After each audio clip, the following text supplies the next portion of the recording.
Horses out, we have San Francisco. Pass to begin, Galo Diarlo. Moving up party outside, Towanitsa. Len, then comes the winning beat, the winning hand on the inside. Bertong Balutan, break up down. And Just Bet trails the field.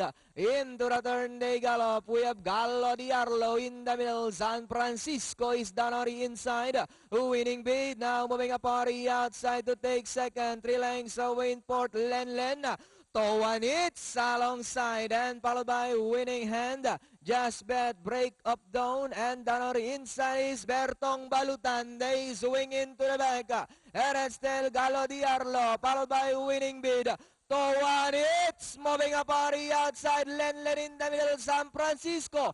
Galo Diarlo moving up Len. Towanitz is on the outside third and followed by San Francisco. Then next in line is a winning bid. And it's still Galo Diarlo by about 2.5 lengths. Len in second and in third San Francisco. Towanitz as they come down at the last 200. We have Galo Diarlo by about 4 lengths. Len in second, moving up San Francisco. Towanitz. Last 100 meters, that is still Galo Diarlo, followed by Len. And finally, Galo Diarlo. Len, San Francisco, close. Towanitz, Bertong Balutan.